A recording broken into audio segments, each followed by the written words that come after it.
So good day once again, Kabalen.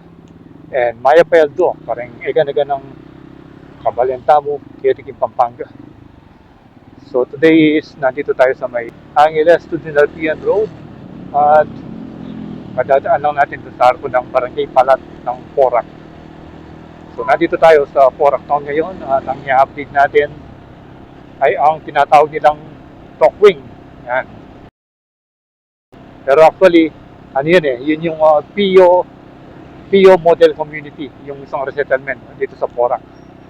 Yan, isang malaking resettlement na nakabase dito sa may Barangay Pio. At pag nandito ka, kita mo na yung yung welcome art. Welcome art na Pio Model Community. Pero mas kilala to sa tawag na Tokwing So for the very first time, ngayon lang tayo papasok dito. Although lagi tayong pumupunta dito sa may Porac Town, nadadaanan lang natin. Ito pala yung pinakapalengke nila. Ayan. So, tingnan nga natin yung palengke. Ito yung pinaka main road, bale. Tingnan natin kung may daan dito. Parang wala. Ikutin muna natin yung palengke nila. Tingnan natin kung ano yung itsura.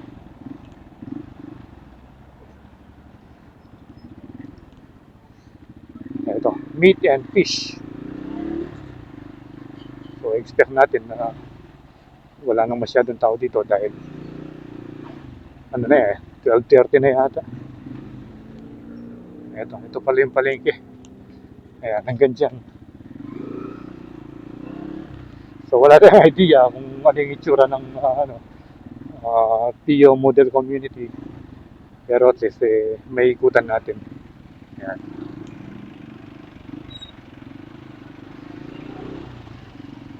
So ito na yata yung pinakamalaking resettlement dito sa bayan ng Porac. I think meron pang dalawang resettlement yata, yung Villa Maria at saka Tamias. Sa mga naman yun, sa mga kapatid nating katutubo. So dito parang EPSA rin dito pala. Ang dami nagtitinda sa main road. Tsaka malapad yung main road nila. Yan, parang 1, 2, 4 lanes bale. Siguro yung natatanong natin, yun na yung yung plaza. Yan, parang rin pala sa Pandakaki or sa Bulaon. Ayan, medyo hawig yung design doon sa may Bulaon, tsaka tingnan niyo yung nila, yung pinaka oval. At eto, meron tayong nakita rito, Leon Guerrero. Ang pelikulang Leon Guerrero ay isinapelikula noong 1980 dito sa Barangay Pio, Porac, Pampanga. Dito pala ginanap yung Leon Guerrero. Ito ay tumatak sa puso ng mga tao, lalong-lalo ang mga tao sa Barangay Pio. Dito naganap ang mga maaksyong eksena na naging bahagi ang kapilya San Vicente Ferrer Chapel sa pelikulang ito. Hindi namin makakalimutan mula noon hanggang ngayon ang naging kontribusyon at naging pamana dito sa amin. Yun.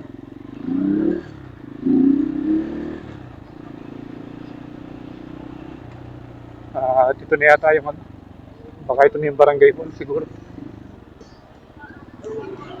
Ito naman yung school. So, dito muna tayo umikot. Dito tayo dito sa may pinaka-oval nila. Pinaka-plaza.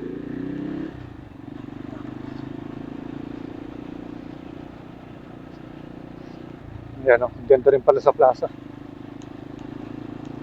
And then, ito yung school.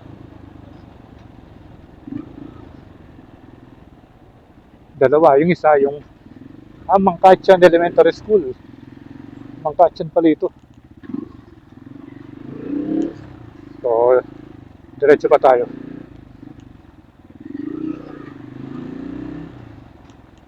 Ikot-ikot tayo dito sa may Tokwing or PO Model Community. Daming humps.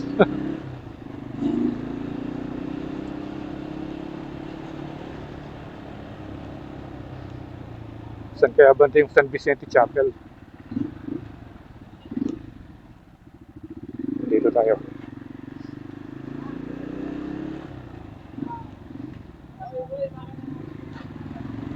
Hanapin natin yung San Vicente Chapel. So may ano ron, may lamay doon. Oops. Dead end yata ito. Dead end. Balik na lang tayo dito.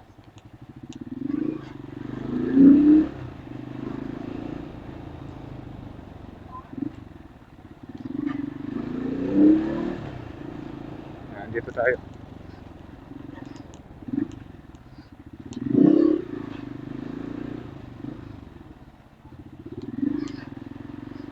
So parang malalaki naman yung mga lote. Yan, no? Yung sigurong original na itsura ng mga kabahayan, parang ganito lang kababa. Yan, yan parang ganyan. No? Tapos siyempre, i-ano nila yan. Ano tawag doon? I-expand nila. Kung halimbawa gusto mong gumawa ng garahe, o kung halimbawa kung corner lot yung nakuha mo, mas marami kang magagawa. Gaya nito, ang laki ng bahay. Oh. Pero yung iba siguro nakakuha ng 2 lote, ganun. Or nabili yung katabi niyang lote. Ito, ang ganda oh. Wow! Ang dami rin palang malalaking bahay dito.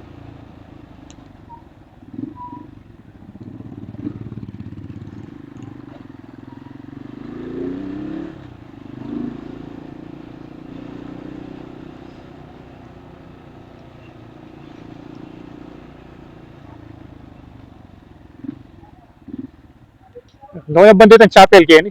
San Vicente Chapel. San Vicente. Oo, isang chapel. Labas ka ng highway, bro. Labas ka ng highway? Oo, kanan ka dito. Oo. Kanan mo kaliwa. Tapos medyo kalabang na dyan. Oo. Kaliwa na naman. Doon banda. Labas ka pa ng highway? Oo, Okay, sige, thank you. paglabas mo ng highway, kaliwa. Kaliwa. Tapos tara-diretso, lagpas ng Jollibee. Lampas ng Jollibee. Kanto, bandang kanan. Okay, thank you. So akala ko dito mismo sa PO Model Community yung chapel. Lalabas ka pa pala.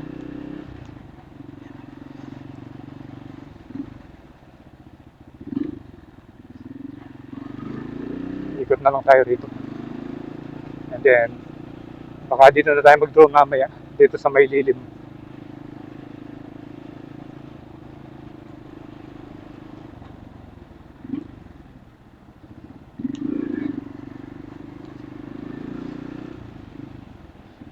Yun no. Oval Park. Tawag pala rito Oval Park.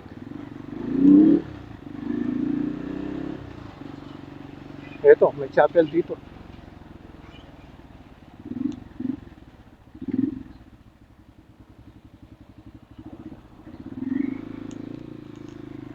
Ito yung pinaka-chapel nila.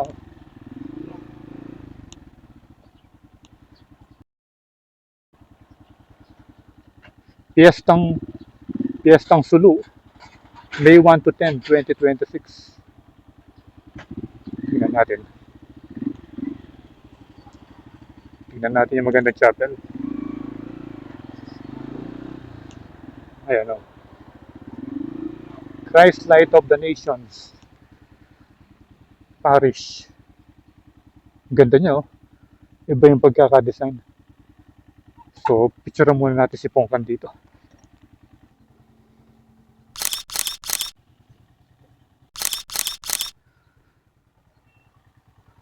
Okay, so nakapag-visit na tayo dito sa Christ Light of the Nations Parish. At ngayon ay hanap na tayo ng spot para makapag-drone tayo.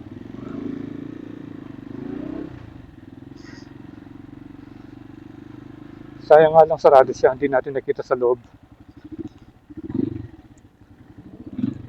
Doon tayo sa may puno ng akasya. Mas malilim doon.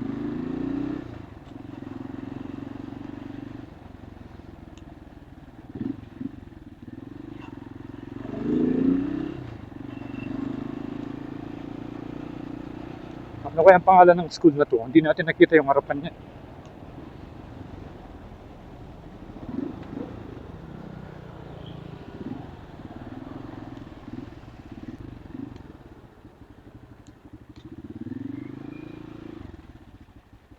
Yan. Nandito. Maganda na rito.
Nano ko lagyo? Ika nano ka lagyo? Algider po. Ha? Algider. Ika? Yuri po, Yuri. Yuri, ika? Abdul. Abdul. Oh, hi kayo. Hi kayo kayong vlog. Hi. Hi. Hi kayo. Ayan o. Diyan na akong sticker. Banta panalben yan eh. Punta kayo dito sa ano po, Ken? Bayang alben ali. Sabi niya po. Na? Nareta din yung kulat ang. Kami kaya ba? Ha? Pag-follow. Subscribe kayo na. Mati kong YouTube. Mati kong YouTube. Yes, ba? Ay, opo ba? Oh, subscribe kayo na. Oh. Nalagyan niyo po ba? Ayan. Rolanda sa iyan. Oh, hi kayo. Nano ko sa lagyo mo? Nano lagyo mo? Ika? Ito. Hi, Ito. Romaine. Alam, bebang lagyo kayo? Alam, bebang? Kita tayo ng mga bata. Nag-draw tayo kanina. Bye, Idol! Bye-bye. Bye, Idol! So, alis na tayo.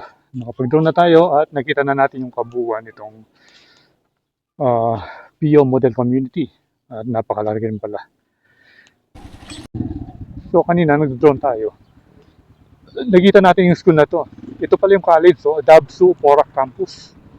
At ayan, si Leon Guerrero. So, picturean muna natin siya. Leon Guerrero.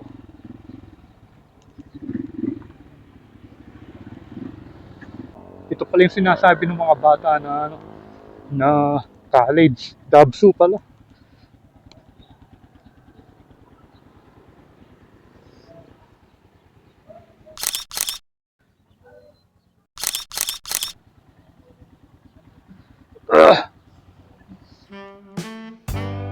So again, salamat sa panonood and keep tuned to Fernandas for more video updates here in Pampanga and all over the place. So once again, ride safe always, Kabalen. See you when I see you, and Fernandas is signing out.